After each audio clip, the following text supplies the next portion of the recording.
Okay guys, so this is 3DSMax 2013. The way you're going to launch the software, if you guys are all new to it, I'm going to go ahead and close it off.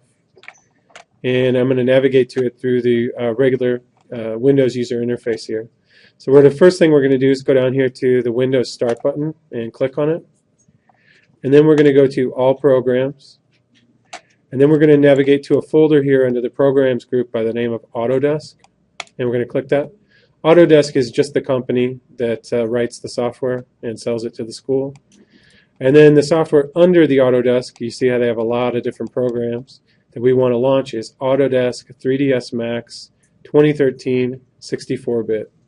So I'm going to click that to expand it. Once that's expanded, now I have access to the executable file that's going to launch the software. So I'm just going to click that. And now we're launching Autodesk 3DSMax. It does take a little while for it to load here at school, and I believe it's got something to do with the license server being very slow. So I've seen it take as long as 5 to 6 minutes for it. You'd be staring at this screen waiting for the software to load. It's not anything wrong with your computer or anything you're doing. It's just that the license server is very slow. Mine launched a lot faster because I had already launched a 3DSMax before this one. And so the lag tends to go away after you've opened it once already. So it's your first time opening the software, you're probably going to experience a considerable lag, which I'm going to go ahead and pause this video and wait for you. Okay, so this is the 3DSMax interface. You can see here from about the top left corner to about here, it looks like just about any other software program you've ever used, and that it has a text-based menu. That's about the only similarity it has to anything you've probably ever seen before, is just this top 50 pixels right here. After that, it gets kind of foreign. I'm sure you've never seen a software that has 4 views like this. So let's just talk a little bit about the interface itself. So this interface is what's called a text-based menu interface. And this is the same interface that's in like Photoshop, Microsoft Word, any other software that's written for Windows, and that's standard and you guys are used to that. From down here, this is what is called a GUI, and that's GUI. So GUI stands for Graphical User Interface. So from time to time you're going to hear me refer to the interface down here as the GUI. So if I say go to such and such area or command in the GUI, I'm talking about all these little graphics which represent commands. Okay. So for all these graphical commands that are down here in the interface, there's also a text-based command that corresponds to that command. So in a sense, it's kind of complicated because there's 2 ways within the software to execute the same command, and that can be confusing from time to time. In the beginning of the course, we're going to pretty much stay in the GUI, and then as we get more comfortable, we'll, sometimes I'll use the text-based menus, sometimes I'll use the GUI. So let's take a look at the GUI. We have all these icons. Check out what happens if you just hover your cursor over the icon. If you just hover it over there and you let it sit long enough, it'll pop up with a little dialog box that tells you what that feature is named. All right. So if you're just poking around here and if you can relax and take a deep breath and not try to start doing stuff right away, you can just hover your cursor over things and at a minimum just find out what they're called. Sometimes you can figure out what they do based upon what they're called. So I'm going to go over here. This is the rectangular selection region. You guys don't know what that means yet. That's fine. We have select and move. We have select and rotate. We have select and scale. We have this little drop down, which we'll get into later. I'm just going to tell you the stuff we're going to kind of gloss over today that we're not going to cover. We're not going to really cover this view orientation. For you guys, you just always want to make sure that you're on view. If it ever doesn't say anything other than view in the first few assignments, you just want to click it back to view. Pivots, you want to make sure that these are always the same. Something with these dialogues that you can see here is, see how this one, if you look at it on your screen, this one doesn't have this little, there's like a triangle icon here. This one does. So it's hard to see because it's very small. There's this little triangle here in the corner. This one doesn't have it. What the triangle means is that there are sub-options below that option. And we can get to those options by just clicking and holding down. So if we left mouse click and hold down, it'll expand that box and it allows us to pick other options that are under that sub-option menu set. So that's just kind of a good thing to know. So if there is no triangle there at the corner, for example, on this one there isn't, then that's it. That button is probably just going to be a toggle with one option. So does anyone know what a toggle is? Can anyone tell me? A toggle is a switch that's either on or off. So a light switch, for example, is a toggle. It's on or it's off, and that's it. So this button here is what we would call a toggle in the graphical user interface, meaning if I click it once, it goes off, and if I click it again, it goes on. It has two states, that's it. All right. This one is a toggle, but it has many sub-object options. So I can switch from rectangular marquee to circular marquee to trapezoidal marquee to, I don't even know what that one is. I think it's a lasso. I don't really use it. And then paintbrush. Paint will become a little bit more useful later when we get into vertices and pulling points. But typically you guys want to just always keep this selection on the default, which is the rectangular selection region. So then we have select and move. We have select and rotate. We have select in uniform scale. Again, notice the triangle here on this one. That means there's sub-object, or there's sub-options under that toggle. So if I click and hold down, you can see here that we have an option for select in non-uniform scale, select and squash, and then the default, which is select in uniform scale. This button, you guys always, for the first couple assignments, want to make sure that that thing stays locked at select in uniform scale until I explain the difference between the other ones. We'll keep it simple. View, again, we're going to get into this a little bit later. For now, you just want to make sure that's always set to view and nothing else. If you ever see that set on grid or gimbal or world or something else, just go ahead and change that back to view immediately. It'll save you a little headache. We then have use pivot center. Again, this one, because it has a little triangle, has a drop down.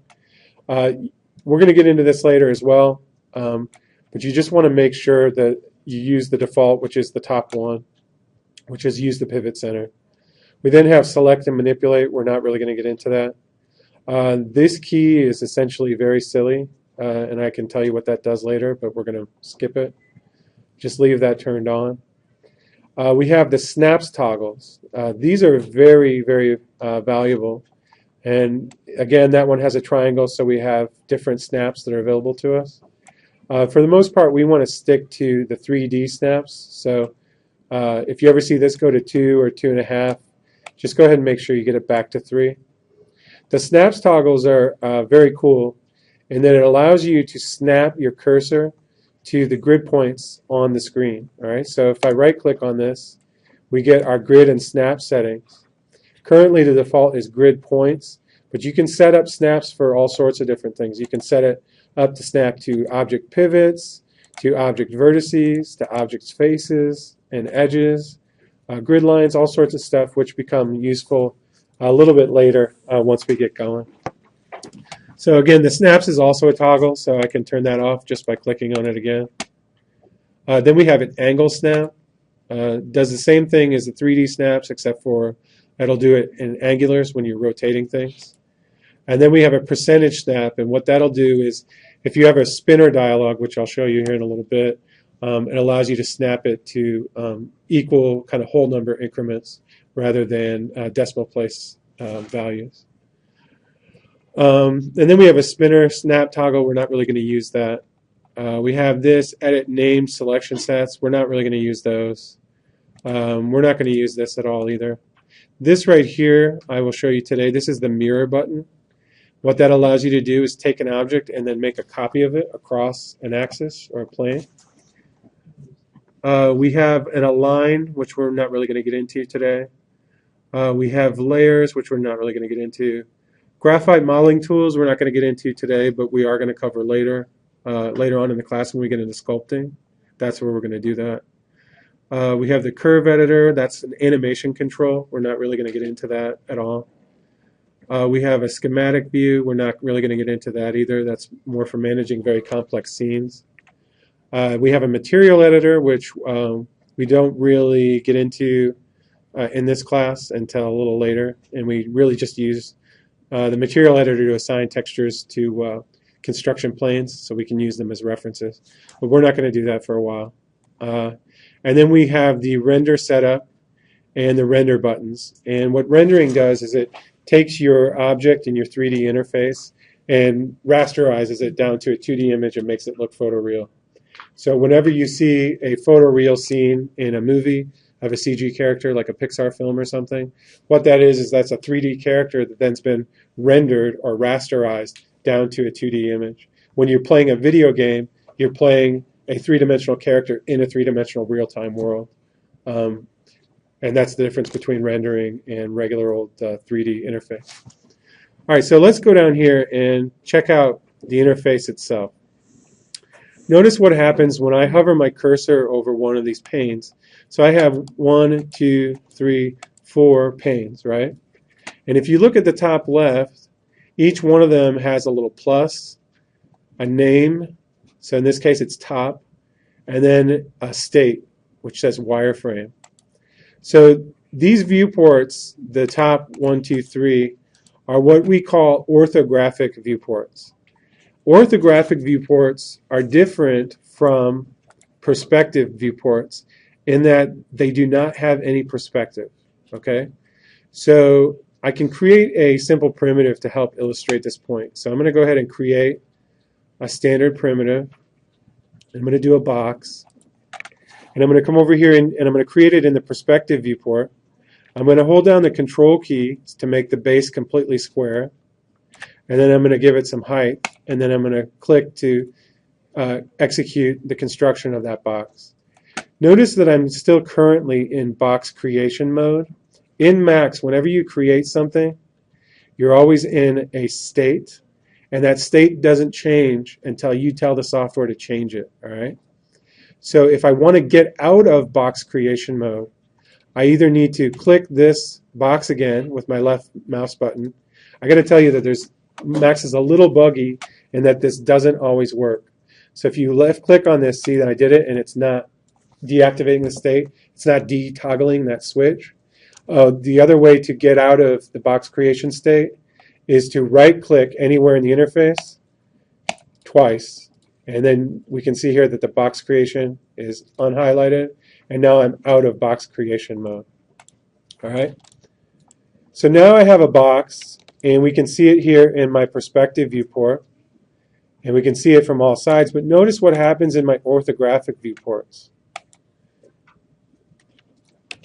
If I click the Z key to zoom, we can see here that I can't see the vertices on the other side of this box. And the reason for that is because this view has no perspective. So that box, the back side of the box and the top side of the box, are going to render on the perfectly planar to each other, and you won't be able to see the other side. Look what happens. So this is the top orthographic viewport. Look what happens when I go to the top viewport in the perspective view, and I hit the F3 key to go to wireframe. I can actually see the other side of that box, and it actually is kind of foreshortened on the other side, and that's because the perspective view has perspective, okay? The reason why we have orthographic viewports and perspective viewports in 3D software programs is because it's very hard to model build your models and animate your scenes with the use of only your perspective viewport. It becomes very hard. So sometimes you're going to want to switch between your orthographic viewports when you want to move things precisely or pull points precisely, and your perspective viewport. And you'll hear me say that when I go through the tutorials. I'll say, please go to your orthographic top viewport and pull these points. Please go to your perspective viewport and pull these points. All right? And there's differentiation between the two, which we'll get into soon enough, but that's just something for you to kind of log for now.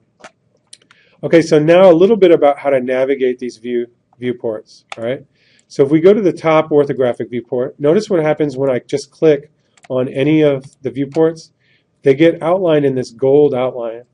And what that does is it tells you that that is the active view. All right? The active view means the view that you're currently using and manipulating. All right? It can be useful from time to time to maximize or minimize these views, which I'll show you in a second. And if you hold down your middle mouse button, you can pan the view. Panning just means moving the camera around. If you scroll your mouse wheel, you can zoom in and out.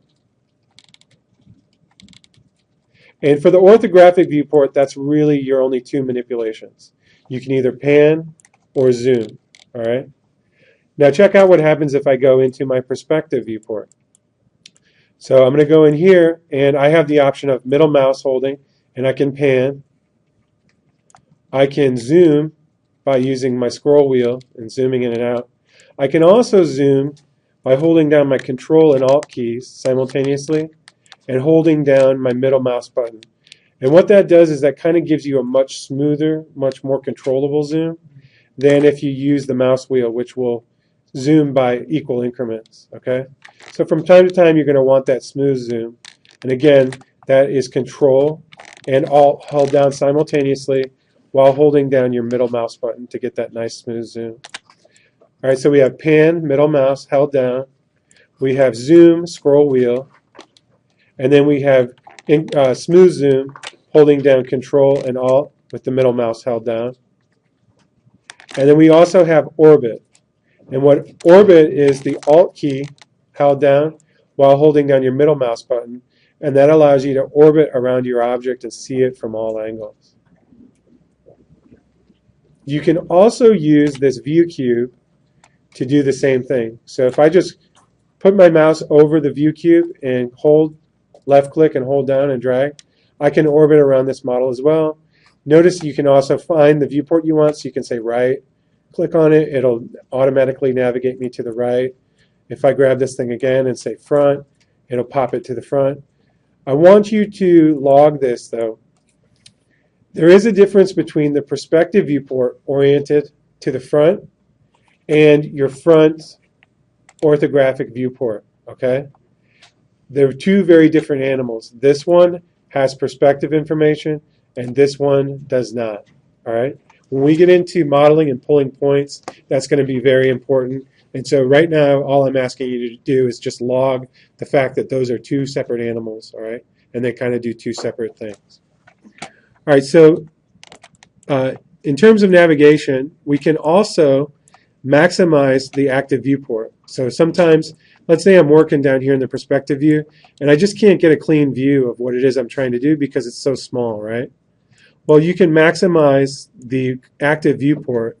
So whatever the viewport is that's highlighted in gold here, if we go down here to this icon in the very lower right and we say maximize viewport toggle, I can click that, and I can have that one viewport take up the entire frame. And again, that's a toggle. So it's either on or off. It's either maximized or it's not.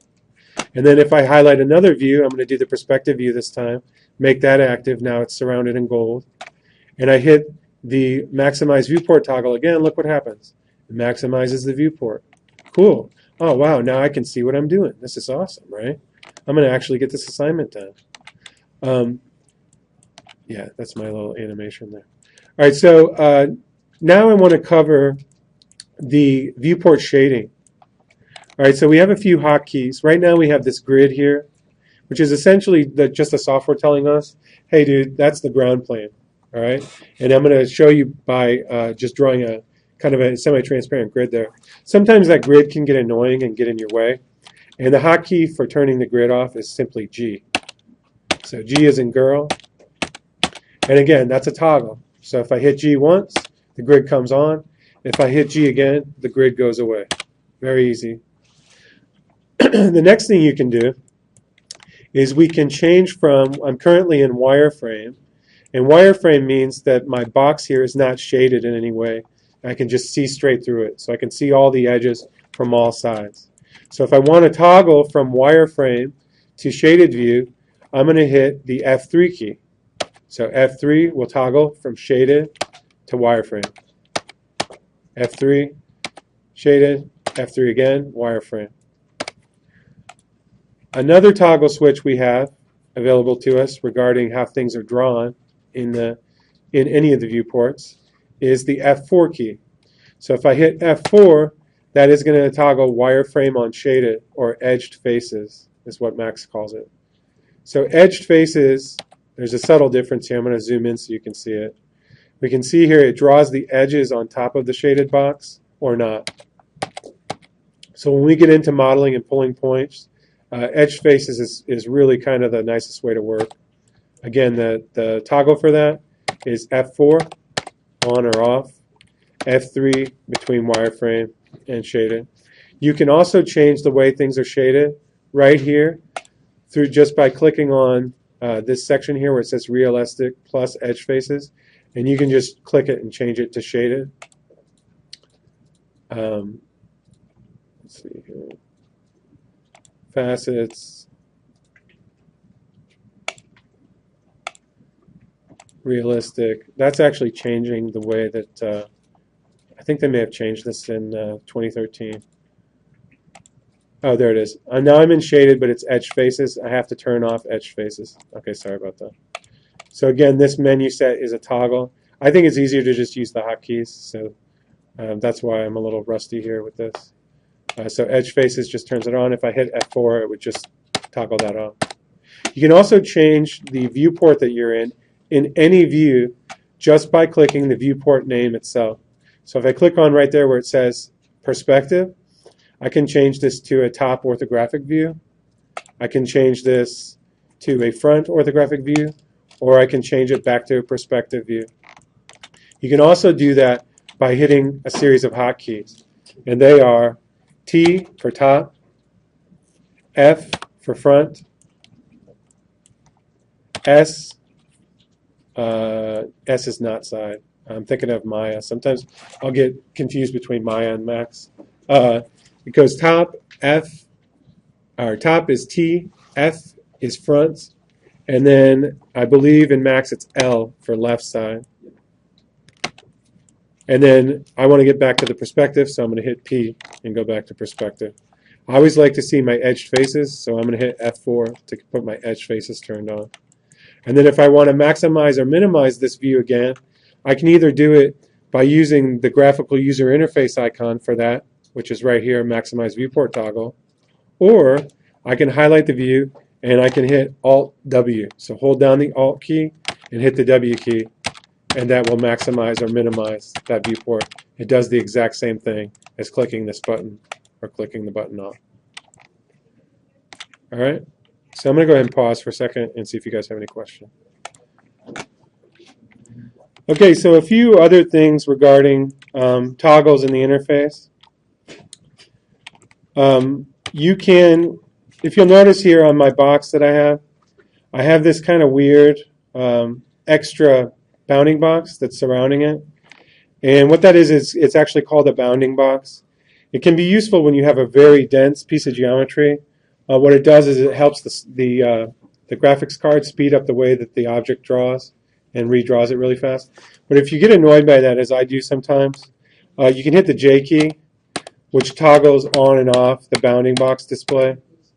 When we're modeling in here, typically we're going to want to leave the bounding box toggled off. Is that J? J. J is in John, to toggle on and off the bounding box display. Okay, now that I've got you acclimated to the interface a little bit, let's go over the different selection methods that you have available to you.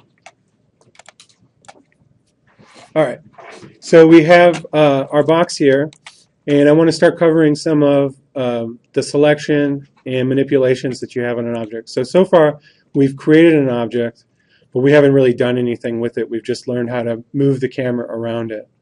All right, so the way Max breaks down is it has the following selection methods. You have select object, and then these are the different selection types. So this is the select object button, and then you have select by name. If you click that, what that does is open up a little dialog box. And this can be useful if your scene gets very complicated, and you can actually search by object name and select objects by name, or just double click them on the box. We're not really going to use that so much in this class. I just want you to know what it is. All right, and then to the right of the select by name box, we have the rectangular selection region button. So if we ever want to get into selection mode, So let's say something happened and I went over here and I clicked on select and move mode, and I want to get back into selection mode.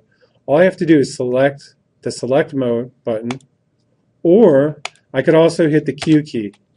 So that's Q as in Qbert, and it will basically turn on the select object mode. All right. And then we have a marquee drag here. This is a marquee, this little dotted line that makes a box. And marquee drag, and anything that I drag that marquee around will get selected and become the active object. All right. I want to show you something else. If you hit the Q key more than once, watch what happens. Watch this little box right here. So this is the selection type. So currently the selection type is rectangular selection region. If I hit Q one more time, look what happens.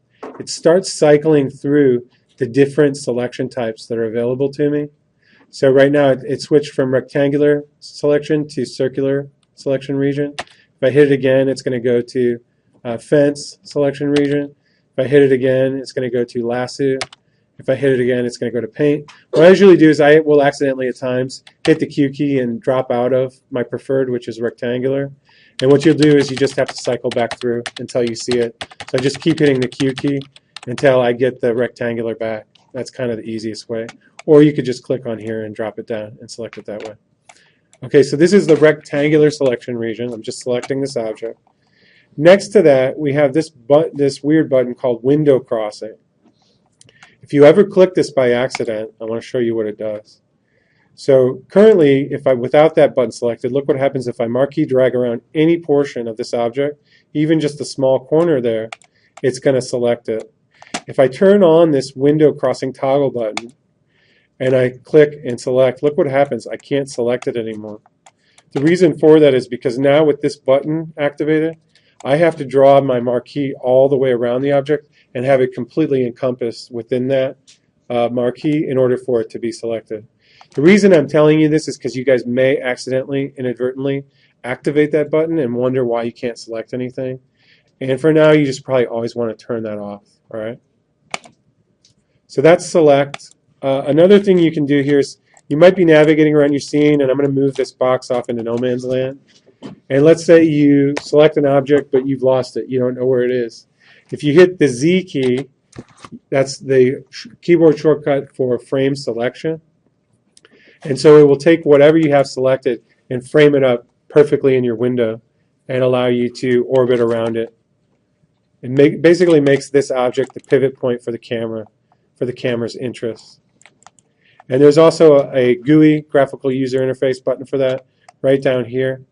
If we go to the zoom extents button, it does the same thing. So if I just click on zoom extents, so the Z key is basically the keyboard shortcut for this graphical user interface button, which is zoom extents.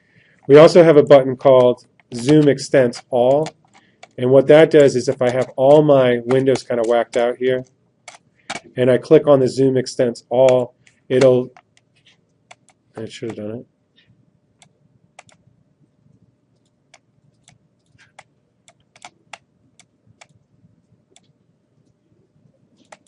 Weird. Oh, it's not selected. Okay. If I select the object and I click on the zoom extents all, no. Weird. It's supposed to frame them all, but it's not doing that. Broken. Sorry, I don't know why that's not working. It doesn't matter because all you have to do is select it and hit Z. And if you go... Oh, it doesn't in this one. Yeah, my software's acting weird, actually. I'm going to go ahead and pause my record, and I'm going to relaunch the software. Okay, so sorry about that. I had an issue with the software acting a little strange on me. So I'm going to go ahead and create another standard primitive box. I'm going to hold down the control key to make it square.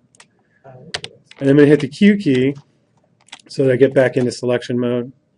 And again, I went too far because I changed my selection into a circle, and I want it back to a rectangle, so I'm just going to hit the Q key a bunch more times to get it back. I have my bounding box here displayed, which I don't like, so I'm going to hit the J key to get rid of that. And then I want to see the edged faces, so I'm going to hit the F4 key to get that back. All right. And now I hope my Zoom Extents button works. There it did. That's how it's supposed to work. So down here in the GUI, if you click this little button here, Zoom Extents All, it will zoom the extents on every single window in your scene, not just the one that's active. And that's kind of, it's called Zoom Extents All right here in the lower right hand corner in the GUI. And then there's also GUI buttons for some of the navigations that I already showed you the hotkeys for. So for example, if I wanted to go into smooth zoom mode, I could just click on the button here, and that would give me that nice smooth zoom, which I gave you the keyboard shortcut for, which was Control and Alt held down simultaneously with the middle mouse depressed. Does the exact same thing. And that's a toggle, so I'm going to toggle that off. We have Zoom All, and what that's going to do is it's going to zoom all 4 windows simultaneously. I don't really use that, so I'm not quite sure what that's great for, but maybe just to have fun, zooming in and out all 4 windows. And then we have the Zoom Extents Selected, which is it's going to act on the active viewport, and it's going to zoom whatever object you have selected. And then we have the Zoom Extents All, which I showed you. We'll zoom all of them. And then we have over here a button here called Field of View. And you guys really, really want to be careful with this. People will always kind of inadvertently somehow turn this on. And when they do, what you're doing is you're not actually zooming. It looks like you're zooming the camera, but you're not. You're actually just changing the field of view, and which is exaggerating the perspective on the camera. So for those of you who are familiar with photography and you've had experience with zoom lenses, zoom lens goes from wide angle, which I'm at right now. So this is a very, very wide angle fisheye lens. And then it goes to telephoto, which is a very, very narrow long lens. All right. So you just want to watch this button. And honestly, you just don't want to mess with that right now. Let's say that you have accidentally toggled this button and you foobarred your interface and you just want to get back to square zero. You don't want to save anything. You're kind of over it, right? What you're going to do is you're just going to go over here to the File menu, which is under this little icon here, and we're going to just go ahead and say Reset. And then it's going to say the scene has been modified. Do you want to save your changes? I say no. Do you really want to reset? And I say yes. And it's going to reset all my viewports and everything back to its initial state and kind of get me back to square zero. All right. That's kind of really important button for you guys when you're just poking around and figuring everything out. Now, bear in mind, though, that if you do hit the reset, you're going to lose all your work. All right. So if you, say, wanted to save your work, I'm going to go ahead and create that same standard primitive. What you want to do before you reset is you're going to click on the File menu here, and you want to either say Save or Save As. I really like the Save As button, and I'll show you why. So I'm going to say Save As, and then I'm going to navigate to where I want to save, which I always create a folder on my desktop. So I'm going to go to Desktop, and it's usually just New Folder or New Folder 2. Sometimes I call it Temp.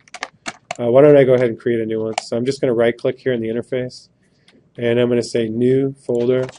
This one I'm going to call Temp. There already is one. So then I'm going to go ahead and select that as my working folder, and I'm going to navigate to the Scenes directory, and I'm going to go ahead and save this file as temp_01, and I'm going to save it. Now the reason why I like to save as is because if I click on Save As one more time, it's going to navigate me to where I save that temp01 file. And if I just hit the plus key without doing anything else, look what happens. It saved another version of that file with just another number at the end. And this is what is called an incremental save.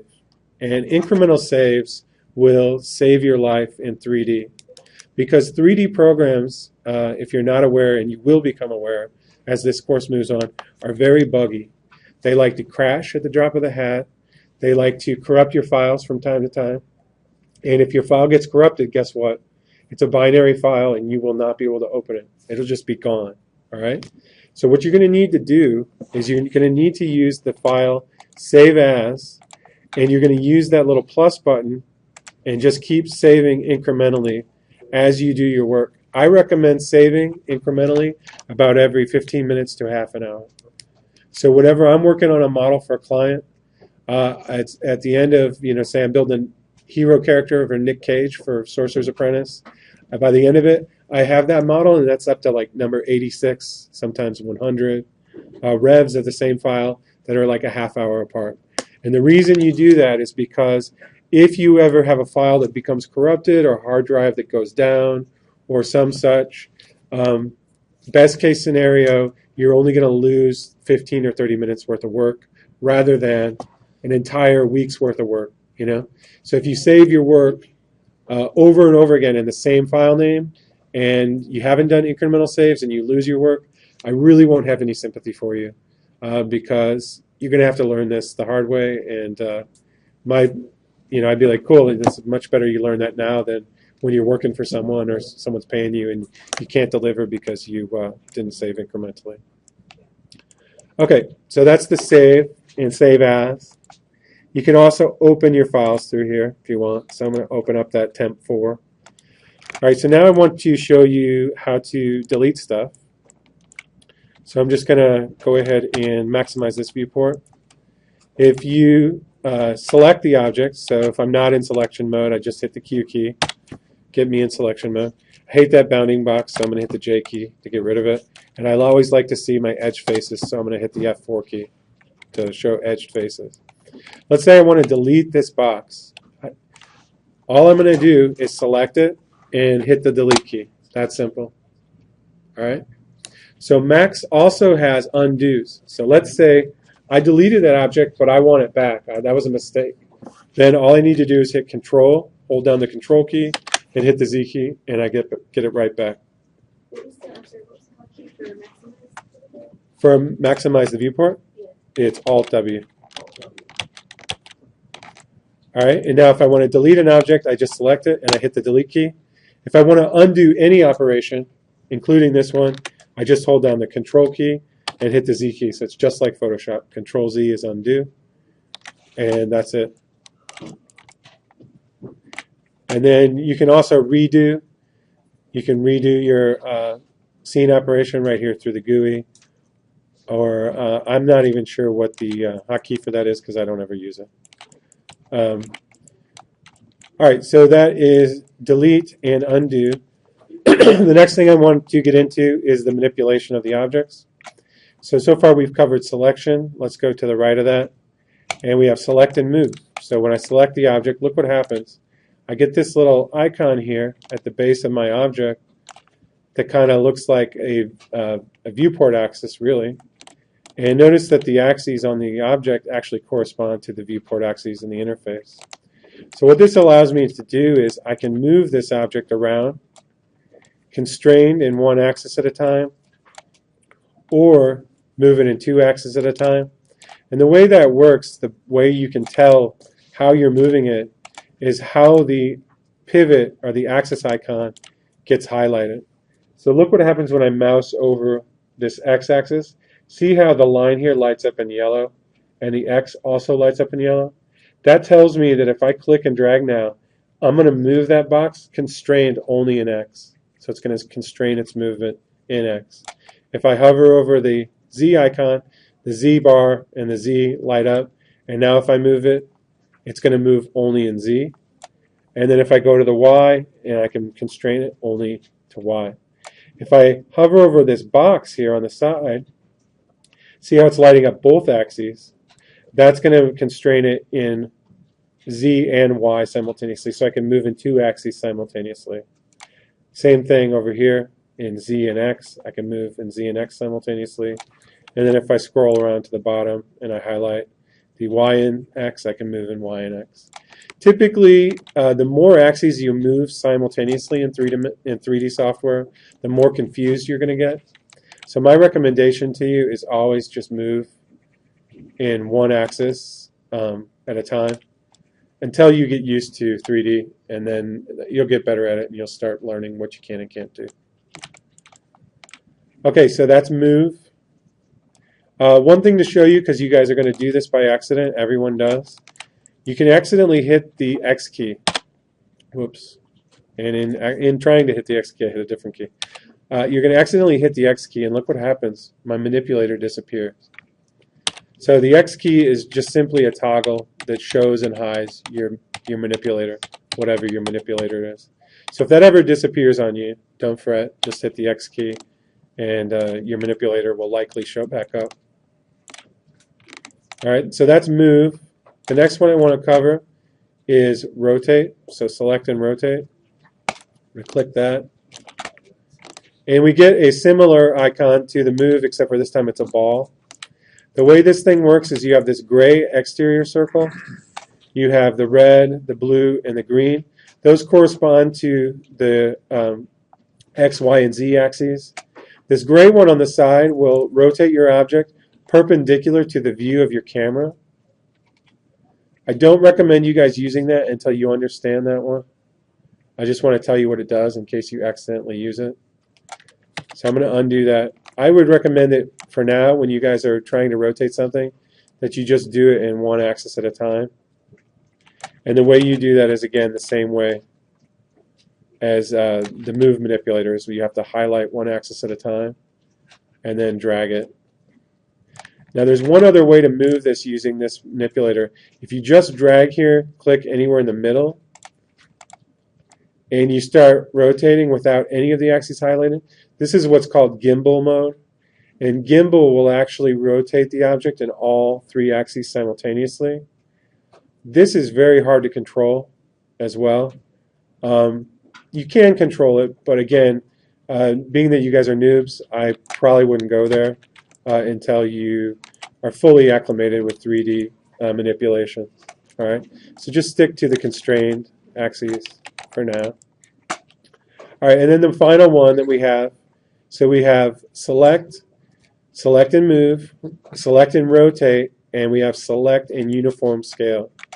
Scale works similar to the move and rotate. We can constrain the scale in a single axis by just highlighting one axis at a time. Or we can do two axes at a time by highlighting this interior shape here. See how it lights up both the Z and X. So now I'm scaling in X and Z simultaneously. Kind of gives me a squash and stretch kind of a look. And then if you use the middle one, so all three axes highlighted, that will scale the entire object uniform. For this class and for this assignment, you're either going to want a uniform scale or scale in one axis at a time. I wouldn't mess with this. The two axes is a little confusing. All right, and now the hotkeys to get to any one of those commands are Q to put you in select mode, W puts you in select and move mode, E puts you in select and rotate mode, and R puts you in select and scale mode. All right, so I'll go back and do those again. Q is select, W is select and move, E is select and rotate, and R is select and scale.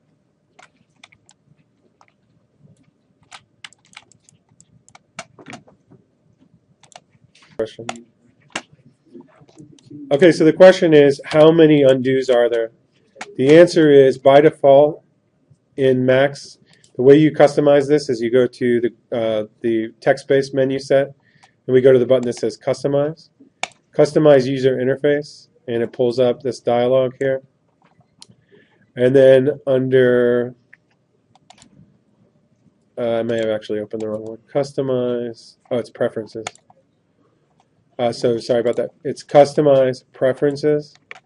And then under the Preference Settings, under General, right here we have the very top one, Scene Undo. And the default level is 20.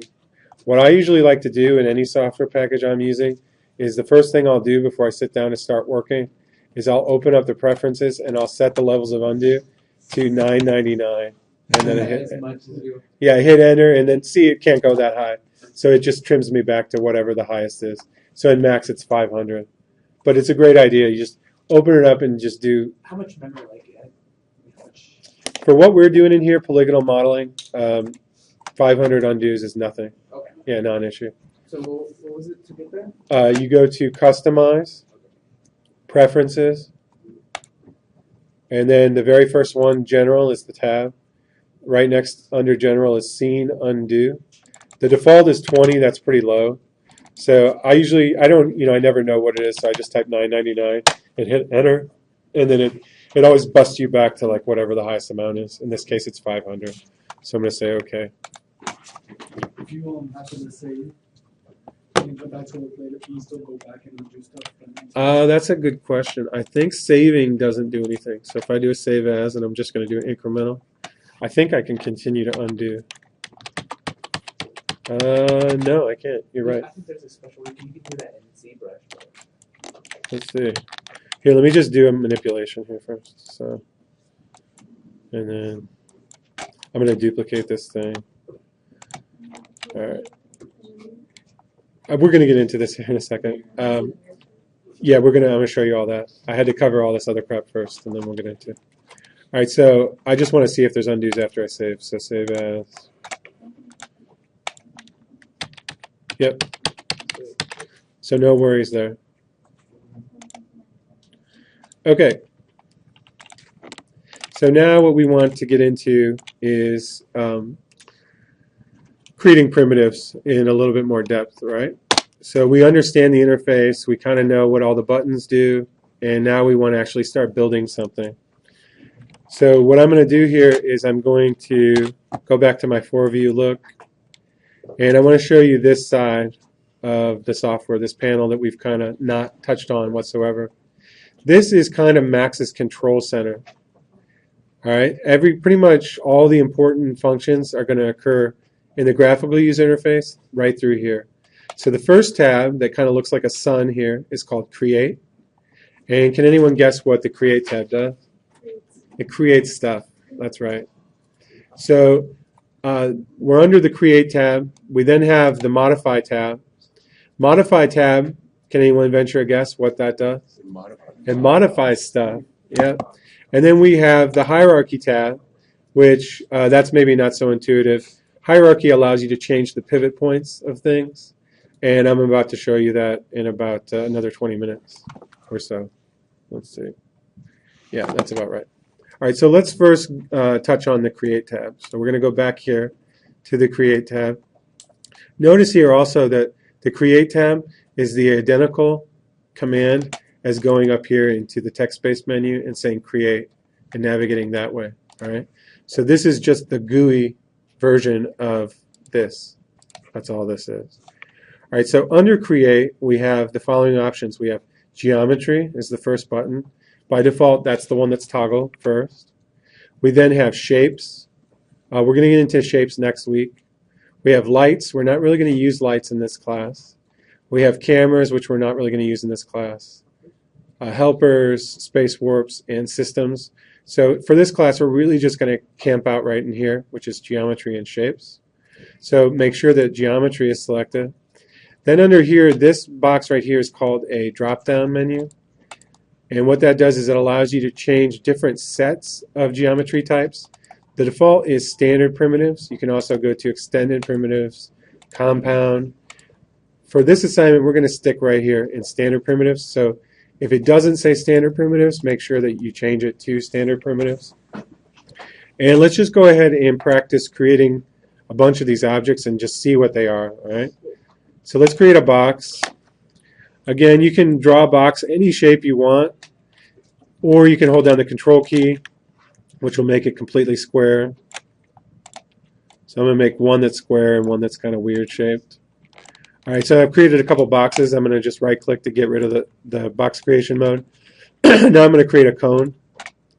So the first drag is the bottom radius for the cone. The next drag is the height, and then the second drag is whether you want it to be completely pointed or just want it to be conical. So I'm going to complete that option. Then I'm going to create a sphere here. And then I'm going to create a geosphere. A sphere and a geosphere are pretty much the same. It's just slightly different construction parameters. You guys are all familiar with the Epcot Center in Orlando, Florida at Disneyland or Disney World. the Epcot Center in Disney World is a geodesic sphere. And then we have a cylinder. So I'm going to click drag the bottom radius. Second drag is the height. And then I'm going to get out of that. Then I'm going to do a tube. The first drag is the radius exterior. Second drag is the interior radius.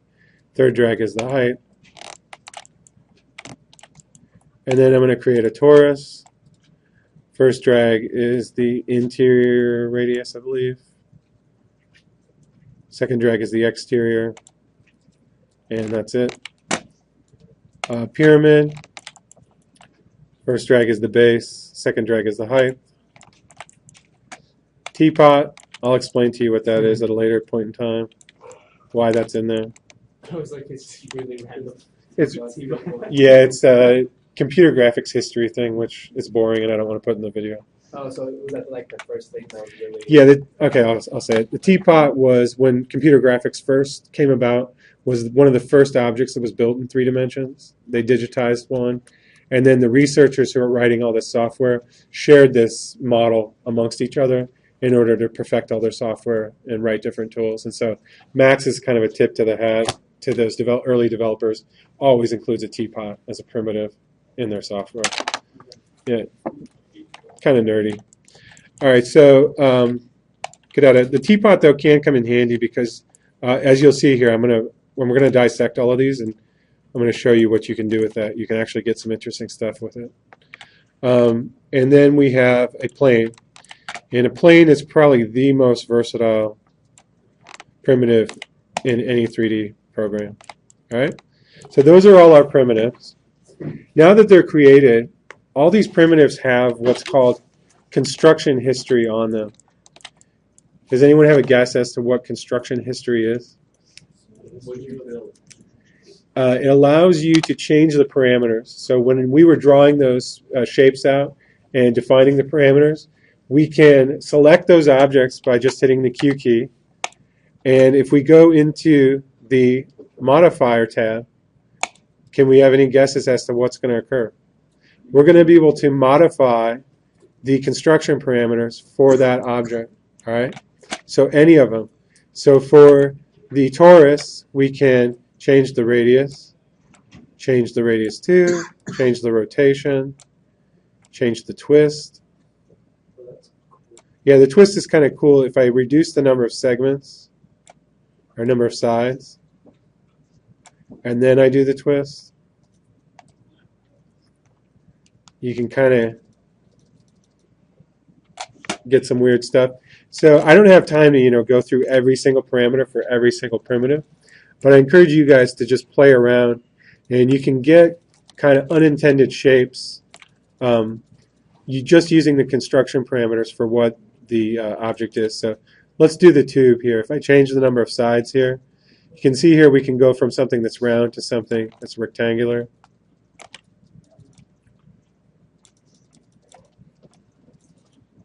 If you ever want something to look completely smooth, like a circle, you definitely want to use either 32 for the number of sides, or if you want it to be super smooth, 64 as the number of sides. All right? And then let's go take a look at that little teapot. And one cool thing about this is they allow you to break this guy off into sections.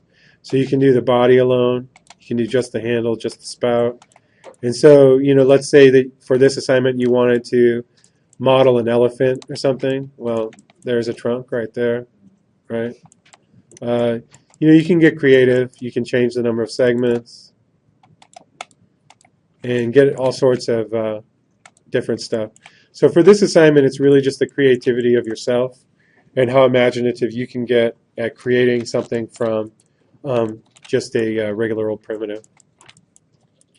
Okay, again, the zoom selection works on either individual objects or groups of objects. So if I wanted to zoom on just these objects, all I have to do is mark key drag to select them, hit the Z key, it'll zoom on just those. If I want to zoom on any individual one, I can zoom on it. If I'm tired of any of these objects and I want to delete them, I select them and delete them. I can hit Control Z to undo that. And then from there on, it's really just about you manipulating the objects. All right, so now I'm going to go ahead and just show you how to duplicate stuff and how to mirror things. So let's go ahead and I'm going to create, I'll do it through the GUI this time.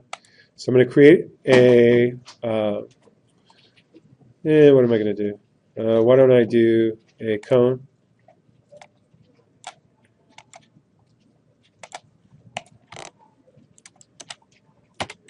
And then I'm going to move it, so I hit the W key to move it up a bit. And I've decided now that I want to rotate it, so I'm going to hit the E key, and I'm going to rotate it 90 degrees. Now check this out. If I want to rotate this thing, see how if you look at that middle value on the rotation, it's currently coming up in this kind of odd decimal point value. What if I wanted to rotate this thing in a very strict, kind of like 5-degree increment value? The way I would do that is by clicking on the angle snaps toggle. Now if I toggle that on, look what happens. When I go to rotate it, look, it's going to rotate that object at 5-degree increments at a time, which is really nice. So if I wanted to rotate that at a perfect 90, this would be the best way to do that and the easiest way for me to do that. All right, so now that I have this thing rotated 90 degrees, let's say I want to mirror it across itself. So a few of you guys have asked, how do I mirror things? And it's very simple. It's this button right up here.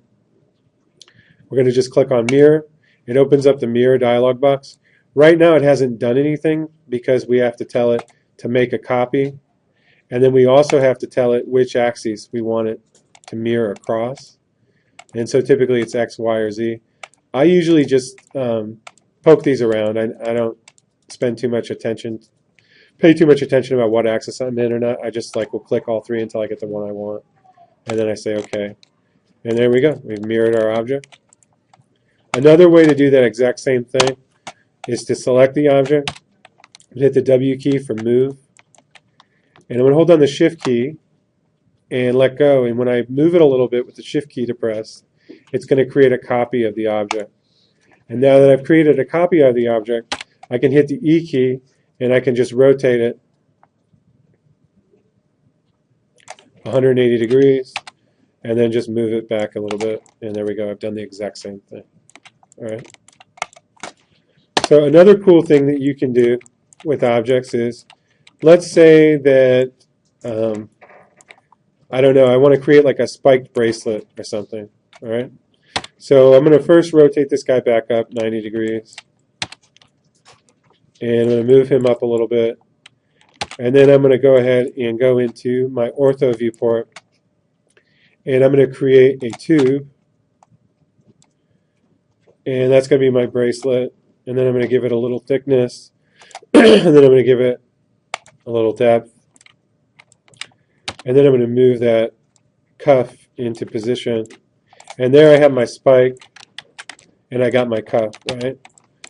Well, it'd be very difficult for me to go ahead and move this, duplicate it, rotate it, move it into position. I could do that, but that'd be just a little bit of a pain in the butt. So I want to show you an easy way to do something like this. We're going to accomplish all these spikes around this bracelet by selecting the object itself, and we're going to move its pivot. The way we're going to move an object's pivot is by going into the hierarchy panel here, which is just to the right. It goes Create, Modify, Hierarchy. We go into the hierarchy panel, and we're going to toggle the button that says Affect Pivot Only. And what that's going to do is see how that cursor changed from the regular manipulator to this kind of blown up one that looks like a, I don't even know, it almost looks like a box that's hollow in wireframe mode. What that is, this icon is, that represents the pivot point for this object. So notice what happens. I'm saying Affect Pivot Only. So what this allows me to do is move the pivot point for the object rather than the object itself. Okay? So what I'm going to do is I'm going to move that pivot point to the center of the origin there. And then I'm going to turn on my snaps toggle because I want to position it precisely at the origin. So I didn't want any guesswork. I want it to be precisely there. Snap toggles are pretty awesome because you can use, currently it's set up to grid points, which will snap to the grid points in the scene. But you can also set the snaps toggles up to snap to vertices, to edges, to faces, to grid lines, you name it, you can snap to it in Max, and it's pretty awesome. So for this one, I'm just going to set it up for grid points. I've snapped it to the origin. And what that means is now that my pivot point is snapped to the origin, that when I rotate this now, it's going to rotate perfectly about that bracelet. And I'm going to turn my snaps off. See that? Much easier, right? And so now if I want to create an array of these spikes for this thing, all I'm going to need to do is hold down the Shift key and move this Shift, Shift,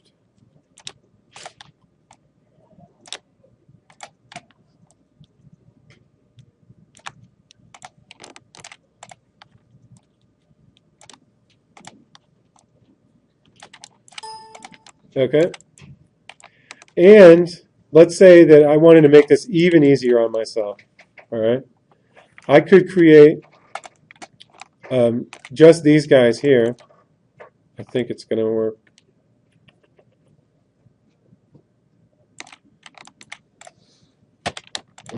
Sometimes this is where I should be working the math out of my head, and instead I'm just going to wing it.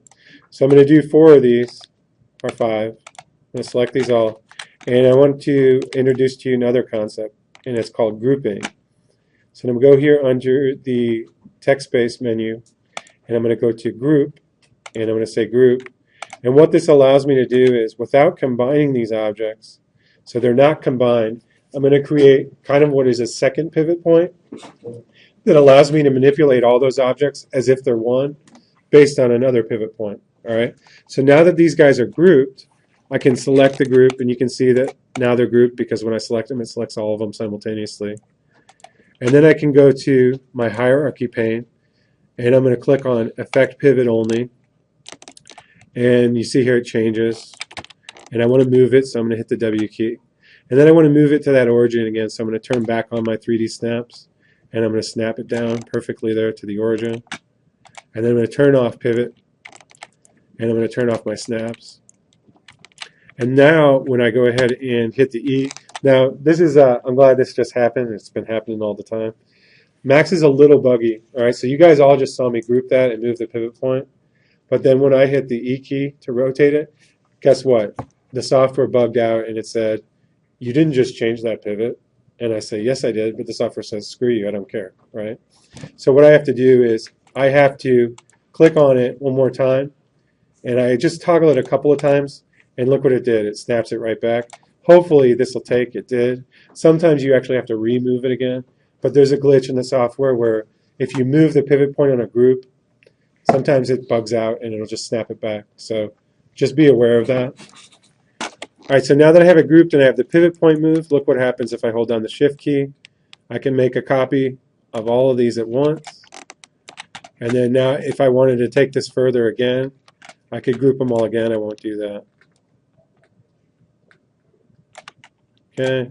And then I didn't do the math, so I didn't figure out what my repeat was. So I'm going to end up with a few overlaps here. In which case I just go to Group, Ungroup, whoops, wrong. Group, Ungroup. And then I'm going to select one of these and delete them. And I think I got a double there and delete that. And now spike, dog collar, bracelet, whatever you want to call it. Yeah. All right, cool.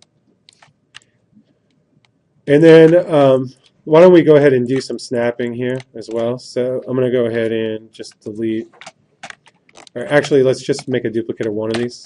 So when you group things in Max, unfortunately, in order to get selection to the single object again, you just have to ungroup them. So this is currently a group. I'm going to go ungroup. And let's say I want to take this one here, and I want to duplicate it and make a new copy, and I'm going to make this one a lot smaller. And I want to change its pivot point to be back up at the base of it. So I'm going to go over here to hierarchy mode, and I'm going to say Effect Pivot Only.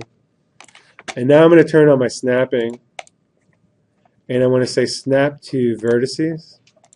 and I'm going to move this pivot point so that it snaps to, whoops, wrong, so that it snaps to the tip of that vertex there. And then I'm going to turn my snapping back off. I just wanted to zero that so that it was right on the cone itself. And then now I'm going to put, I've got my pivot point back at the base. I'm going to rotate this thing 90 degrees. And let's say I want to snap it to this bracelet, right? So I'm going to go into my 3D snaps, and I'm going to right click on them. I'm going to turn off vertex, and I'm going to say snap to edge or segment. And what that's going to do is that's going to actually snap to any of these edges right here. So now when I move this guy, see how it's going to snap perfectly to that edge, and I can slide it. All right. And now I got a spike coming out the side. Now I'll make that a little bit smaller. And then we could employ the same approach that we just did before. If I wanted to make a bunch of those, what would I do? Can anyone help me? Make 2 and then you make at least a couple and then group them. Well, if I want to just make all these spikes go around the side of the bracelet, yeah, I want to change the pivot point first. And so I'm going to change this back to grid points. And I'm going to move it straight down. It was so smart, it did it automatically. It's almost as if it knew what I wanted to do.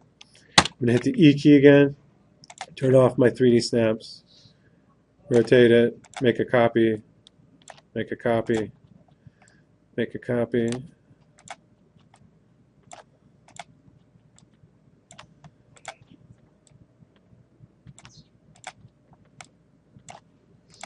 And then once I get sick of it, so you can add to the selection of any object by holding down the control key.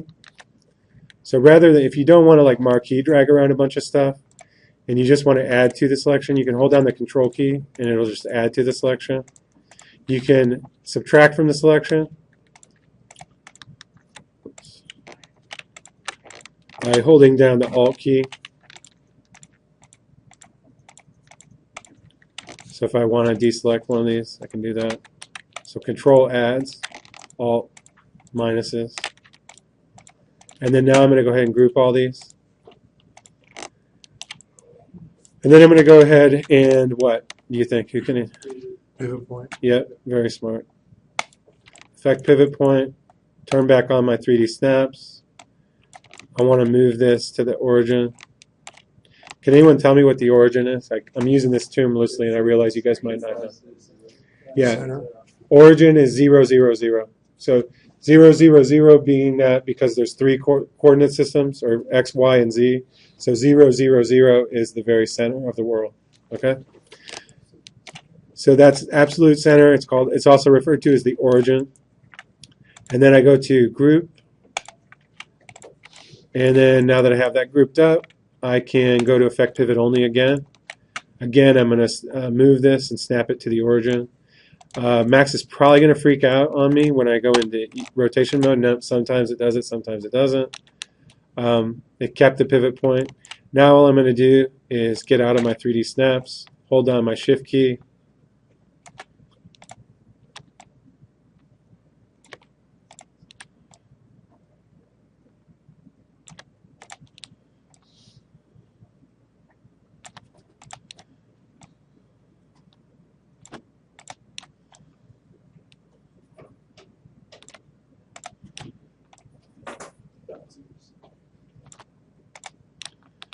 So, I showed you guys that Lancer.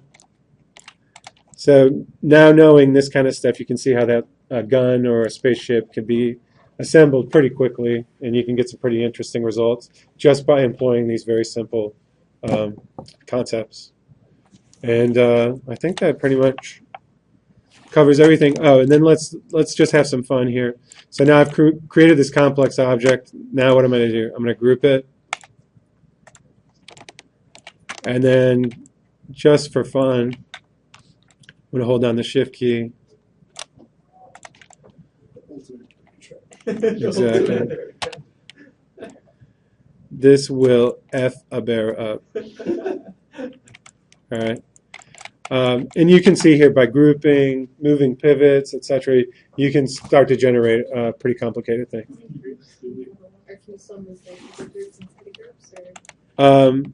Yeah, you have to just ungroup it to get back to the sub-object level. So when you group it, you don't destroy it, you don't merge it irreparably. You just have to ungroup it to get back down to the single object. That's all. Yes. Say I want to like go back to a previous grouping that I had. Is there any way I can like see what other groups I can create? Yeah, you can see what groups are in the scene by opening up the select by name dialog box here. And then what you can do is you can just select them and it'll go to them individually. The easier way though is honestly just to select them in the scene, and if it's grouped it'll light up all of them. See that? You can modify each group even if it's in another group. Well, if it's, for example, this one is grouped when 100%. So in order to get down to one of the subgroups, I'd have to ungroup it, and then I would be able to modify them. Yeah, it's a little cumbersome. Maya is much easier. You'll enjoy Maya, but it works though. You can get it done. All right. Any other questions? All right. So for your homework, you're going to build a complicated object just using standard primitives. I encourage you guys to play around with the construction parameters on the primitive shapes themselves. Before I stop, I'd like to do one more thing. This one people always like to see. So I'm going to do a plate. All right. So I want to show you how a complex object can be created from a very simple shape. And I'm going to do something simple. I'm just going to do a plate. So just a regular old dinner plate. And I'm going to create a standard primitive. I'm going to do a box. And the first one, I'm going to hold down the control key to make it square. And then I'm going to give it a little bit of depth. And then I'm done. And I'm going to move this guy to just be off the origin a little bit.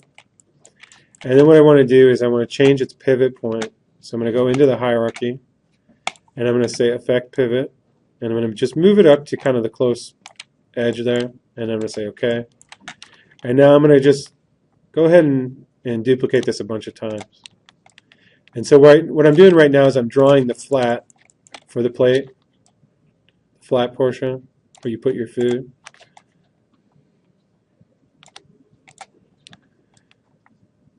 And I'm not being very careful about having them intersect because I'm just not that worried about it right now.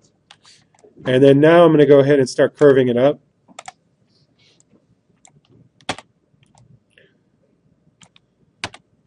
So this is where my plate then has kind of a lip so it'll hold liquids and whatnot. And then I'm going to duplicate this again. And I'm going to start rounding it off now.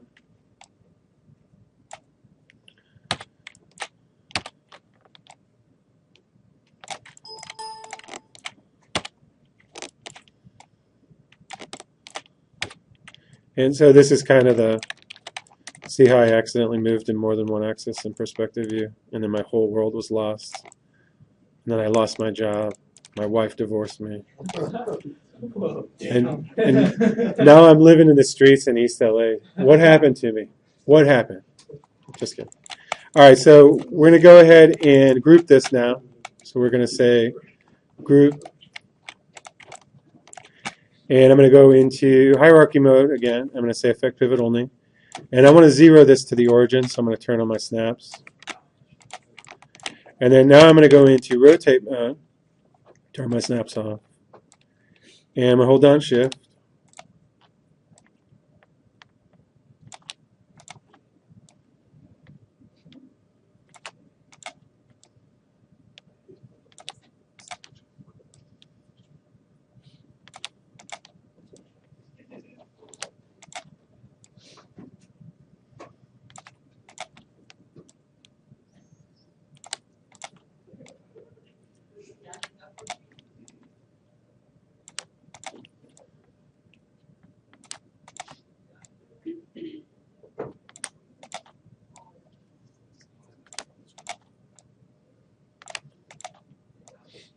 So it's just a really tedious way to build a cross-section object.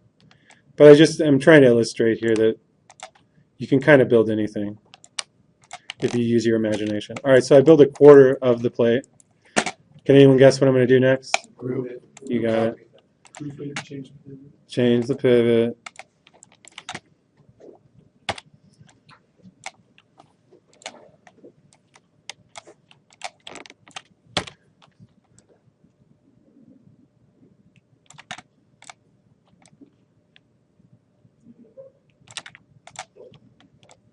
Yeah, it could be a button, could be whatever.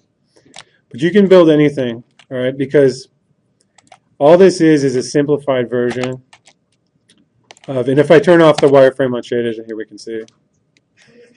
It's a paper plate. Render it out. It's a plate. When you're actually modeling, this is all you're doing. You're arranging polygons into shapes.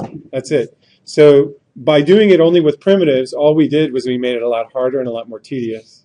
But the fundamental principles of this exercise are the same for modeling anything. We're just, after this assignment, we're going to get into more and more advanced tools. That's all. Yes? I have a question. Say I want to. All right, so some people wanted to see the individual construction parameters for all the standard primitives. So we're going to go ahead and do that. If you've gotten everything you needed from the video, this would be a point where you could just go ahead and stop it. If you want to see all these, brace yourself for a rip-roaring time. All right. So we're in the Create tab. The first one we're going to do is Box. I'm going to turn off my angle snaps. And let's just go ahead and take a look at all the construction parameters available to the box. So I'm going to select that box and I'm going to go to the Modifier tab. We have length. We have width. We have height. We have segments, which you can't see until I hit F4 to turn on edge faces. Those are going to be less useful for you guys right now than it will become later, the edges. Unless you were going to use the extra edges to snap other primitives to other positions on that box, that would be great. And then the box is pretty boring, so that's about all you can do with the box. So let's go ahead and delete that.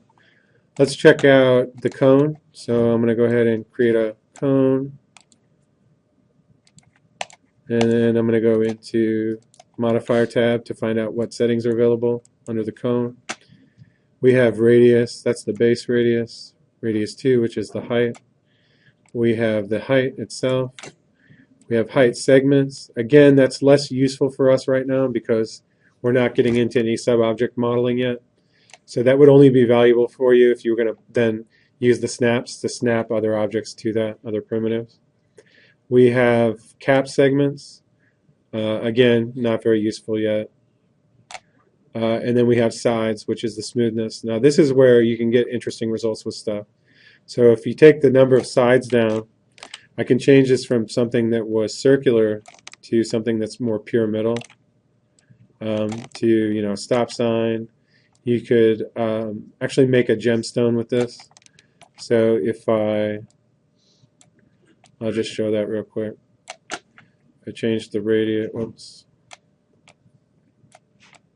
There we go.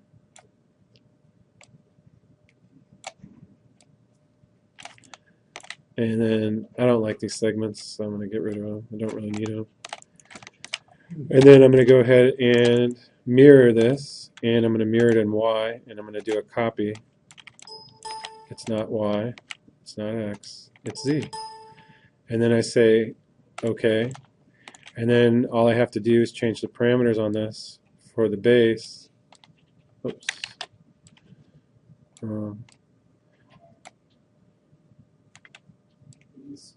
It's radius 2.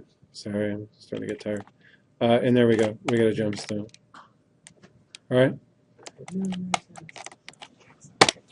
And let's keep going. Let's do a sphere. So spheres, again, have radius, segments, smooth. That's just how they're shaded. That has nothing to do with the construction. Hemisphere, that's another way to saw it in half. So if you didn't want the whole thing. We have slice, and again, that makes the Either makes it also a hemisphere, or you can do a Pac-Man. I always like the Pac-Man. And that's pretty much it. So we'll get rid of that one. Let's do a geosphere. I wouldn't even mess with those. They're not very useful. Just use the regular old sphere. Cylinder. I think these are kind of boring. We have radius, we have height, we have edges, cap segments, sides. So again, just same thing. You can change the shape a little bit. Slice. Oops. Will do the same thing as the sphere. All right. Slice from and slice to pretty much do the same thing. It's just from one axis or the other. Comes from one side or the other. All right, let's create a tube. Tubes are cool for things like gun barrels and stuff. And then if I go into the modifier tab for the tube, I don't think there's much. We got radius, height, height segs, cap segs, sides, and then again slice, so it does the same thing. Not much more interesting than a gun barrel there. And then torus. Torus was the one that you guys probably thought was cool because after resing it down, so if I change the number of segments or sides, then you can see here that if I use this, the less you give it, the more exaggerated it looks. So if I do 4 sides and we do a twist, you can get kind of like a Gordian knot type of effect. And then if you increase the number of sides, it just starts looking more like a sphere again, or a circle. So that only works when you res it down. So if you wanted to, I don't know, make some sort of a decorative something, that would work. Simulates like a rope, maybe. Okay, let's get rid of that one. Let's do a pyramid. This one's incredibly boring. I believe it's either a pyramid or it's not. That's about it.